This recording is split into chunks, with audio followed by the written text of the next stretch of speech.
Hello, my name is Colin Potts. I live in Easton, Maryland. I'm a below-the-knee amputee, and my life has been a really fascinating journey. Lots of ups and downs, but lots of blessings along the way as well. By the time I was 33, I had lost all my grandparents, my parents, and two siblings, and then had an accident and rolled into 21 surgeries in 17 years and lost my leg back in 2016. And then 5 years ago today, I lost a brother to pancreatic cancer. So I've seen a lot of loss, a lot has been taken. I go back and think about 1985 when I was a senior in high school, and my brother had always had a lot of problems over the years. He just was never able to put his life all together. Lots of issues with drugs and 60s and 70s and rebellion, and really struggled. But that February, there was a knock at the door. I had spoken to him the night before, and he had said, "Oh, we'll never speak to you again." And I said, he was always joking, and he never knew when he was serious. And then there was a knock at the door about 3 a.m. with the police, and my brother had committed suicide. So we continued to get through that, and I went off to college, and then senior of college, February, my father got very sick very quickly, and had a very rare form of cancer and passed on Valentine's Day. And just so many learning experiences from that. We were very close, and to get back to see him right before he passed was quite an amazing event, in the sense of I didn't recognize him, and his lesson to me was, "I'm still your father. You need to remember that. It doesn't matter how I look. I'm still your father." So then 2 years later, we had my sister, who had really always life of the party, beautiful friend to me, and we were very close. And she ended up just always having this slight dark side to her, and no one understood until she told me one day, she said, "Can I ask you a question?" And I said, "Sure." She said, "I have to tell you a deep secret, but will you still love me?" And I said, "Of course." And so going through that and seeing that, I kind of knew that she was struggling. She had been raped by one of my uncles, and was really sad because he basically told her that if she said anything, that he would take my father's life. So she carried that with her whole childhood, and really fell apart after my father passed in 1989. So unfortunately, Sheila also took her life, and with a gunshot wound to the head. And it was one of the saddest moments, going into the hospital and seeing this, and just the sadness, and again the sadness of hearing a parent cry of losing a child is always haunting, in that you just don't want to hear that. And then life moved on, and we were, all of a sudden it was the grandparents had passed, and we would go to those funerals. And then my mother got sick with cancer, and so I basically took care of her for 6 years. And she was an extraordinary lady. I think about people that have such an impact on my life, and she's at the top. She taught me about faith and just so much more. That was she was an inspiring lady. You think she lost 3 children, and her husband had scarlet fever as a child, polio, and just had an outlook on life that was amazing. And taking care of someone and being a caregiver is an extraordinary experience and an extraordinary opportunity, if people know that you're there and you truly love them, and that love transcends to a different level of friendship. And we were able to relate and take care of her really nicely. And I'll never forget the day I walked into the hospital, and she said, "What are you going to do when I die? And there's going to be a giant void in your life. And how are you going to fill it, and how are you going to move your life forward after 6 years of me being your cause?" And, I started to talk, and she said, "Oh no, I need you to come back tomorrow to really talk." So that's the kind of woman she was, more worried about me 3 days before she dies and how I'm going to move my life forward. So it was extraordinarily powerful moments like that. And the other big thing we taught and learned through the whole thing was she was losing her ability to do things and really freedom and independence. And one day she was very, very down and kind of bitter, and that wasn't like her personality. And she said, "I'm not able to do the things I want to do, and it's my life's sliding away from me." And she said, "How are you going to fix this, Mr. Positivity?" And so I laughed and I said, "I'll come back tomorrow. I wanted to think about that." So I stayed up that night and was thinking about it. And really, it's some simple principles that I went back to her with. It was focus on what you have. Don't worry about what you don't have. Focus on what you can do. Don't worry about what you can't do. And so I went back and told her that. And she said, "Well, how are we going to do this?" I said, "What time is the best time of your day?" She said, "Morning." I said, "Okay, we'll schedule all the appointments and in the mornings." And then, "What time do you want to be in bed?" She said 5 o'clock. So I said, we'll schedule a day so that you're in bed by 5 and everything in between, and we'll have visitors come during the day. And, we'll have visitors also not stay at the house, because that was always the hardest thing. And so I was a chef at that point, and I would cook her meals and for her, but then also for holiday meals before I go to work, so that she could still thrive. And by doing that, her whole outlook changed and really lengthened her runway in terms of enjoying life and seeing the value and excitement of every day. And I kind of phrased it as, just because things are different doesn't mean they can't be good. And that was kind of our mantra, and it's been my mantra ever since in terms of it. So it was something, that was the second to last thing she said to me before she passed. Just because things are different doesn't mean they can't be good. So then I had an accident and rolled into 21 surgeries in 17 years. And, it was one of those that I wanted to be pain-free, and I wanted to really thrive in life. And I was very active in that. So I went to the best surgeons up and down the East Coast, and if we just do this, we'll fix you. If we just do this, we'll fix you. If we just do this, we'll fix you. Well, the surgeries got more and more complex. A lot of bone surgeries. I was born with abnormally high arches, really high arches. And so they tried to move the foot and cut bone and change the way I would walk, basically. And so surgery after surgery after surgery, they just kept piling up. And we had lots of nerve complications, and then a staph infection.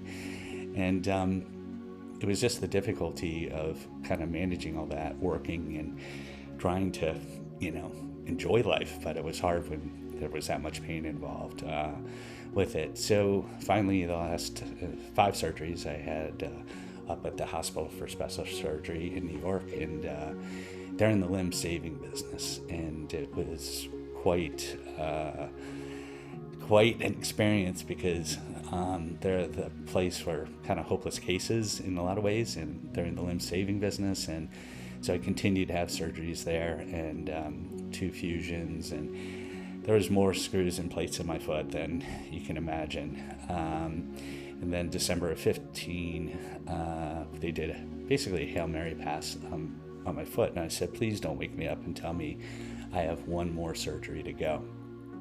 So it ended up being an 8-hour surgery. there were a ton of issues, I guess, when they went in, and the doctor was like, I'm not quite sure how this is all going to work in the end. And that's never a good thing to hear when someone's concerned about that. So I was casted for 6 months and on crutches, and that was a long time for me, and that was a difficult time. Just getting around, but you're trying to keep a good attitude, you're trying to move life forward, but the pain was still bad, and I wouldn't take the opioids, and we all know what happens there. And so I finally get the cast off and start trying to walk again, and my foot tripled in size, and the pain level was a 7-8 every day, all day, all night. And I was really upset because I was like, what did you do to me? What happened here? So August of 2016, I ended up going to back up for an appointment, and I was back on crutches. I couldn't walk, and I go in, and the surgeon, who's very, very curt, but a good guy in many ways, but he just blurts out, amputation. You're never going to walk again. You're done. And at that point, every ounce of energy was sucked out of me because I couldn't help but think about all the time, all the effort, all the PT, all the pain, all the train rides to New York, all the things that in that journey, and now it was I was losing a limb. So it took a while to digest that, but finally turned it into doing research and went back up and met the surgeons and met with the prosthetics team, which is really the elephant in the room of how is it going to walk with an artificial limb with that. So we came to December of 16 and ended up losing my limb with it. And it was quite a shocking. You think you're prepared, and then you wake up 20 prior surgeries, you had a limb, and this time I'd lost my limb. So there was a few moments there and of sadness, and I think the odd thing was that when I expected a lot of people to be around me, helping me, thank God for my wife, but friends and family members, everyone walked away, and there's very few people that supported me. And I don't know, I almost felt like I was a leper in many ways, or something. Like the stigma was just kept people away.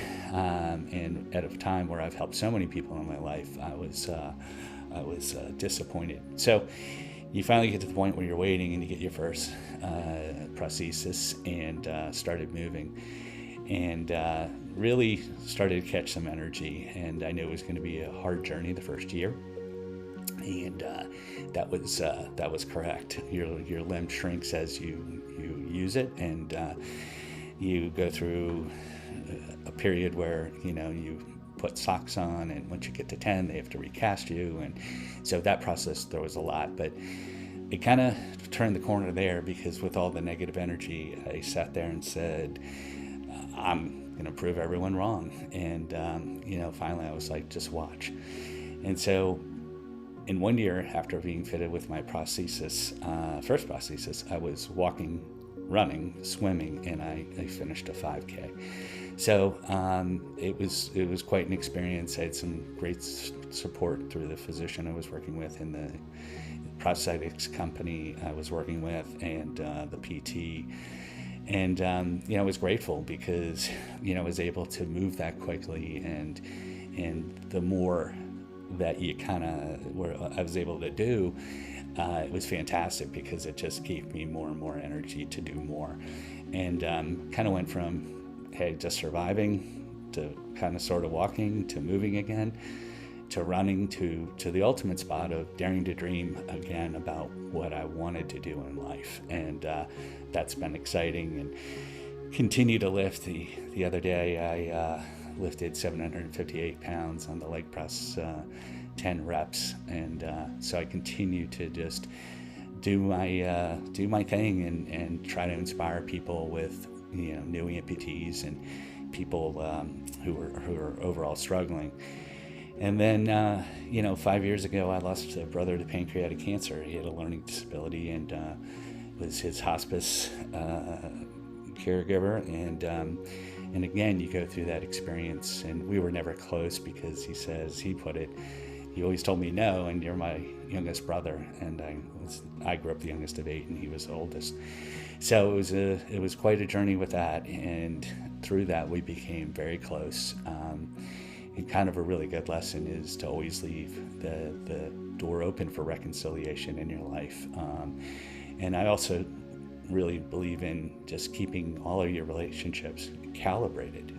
It's so important on a daily, weekly basis, so you don't let things get too far away from you. But it was a tough situation. It was COVID. We could only have 10 people at his mass and couldn't get his belongings out for 3 months. And 10 people at the funeral site, 10 minutes to get in and out. And it was just not the way you want to send someone off. And as we know, COVID and what that was like to all of our families, it was such a difficult time. So I think in the end, there's just a lot of, important lessons for me. And the number one lesson for me is making sure you stay positive, no matter how difficult the situation is to be sure that you find one positive thing, even in the worst day, to build on for the next day. And, our attitude is truly the one thing we can control when we face adversity.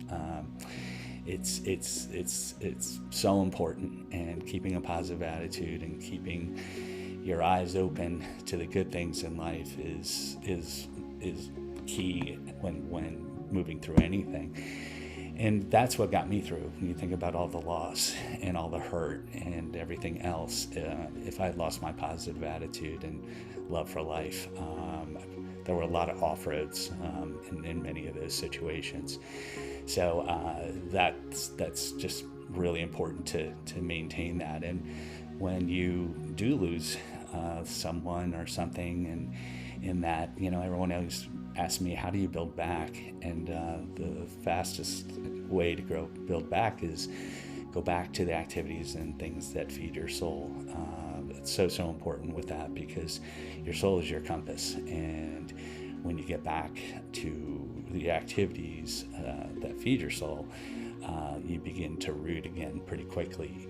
Because when I faced loss and adversity, and you're going to funerals and you're doing these things, you stop going to the gym, you stop, for me, gardening, you stop all of the things that make you happy, because you're just trying to survive, and it's a fast-moving treadmill at that point. So in the end, it's been a lot of loss, but I have a greater love for life. Every day is a gift. Every day the sun rises, an opportunity to change something in your life, and enjoy life and make the best of every day, because it is so fragile. And the great thing is, I have no regrets. After all the loss and everything I've been through, I don't regret anything in my life, because it's who I am now and who I've evolved to be. And I share these experiences with everyone to help them, and to give people hope, and give people get people to believe in themselves, that they can get through anything, any adversity or loss in life. So those are the main points. And I think the way I look at my life now is, I wake up every day, and the very first thing I say to myself is, I want to give one person hope. And that to me is so important, and just how I want to live my life now. But it's been an extraordinary journey, and I'm finishing a book soon, and really want to get out into the world and speak more, and inspire people to live their best life, and to let people know that there are people out in the world to help and care, that do care, and really never give up. That's the ultimate key. It seems like it's unbearable at times in life, and I believe that God gives us our answers, always gives us our answers. But it's how we approach life. It's how we approach every day. It's how we reconcile our days. And by doing those things and doing them well, you can thrive in life. even after loss, and building back after loss.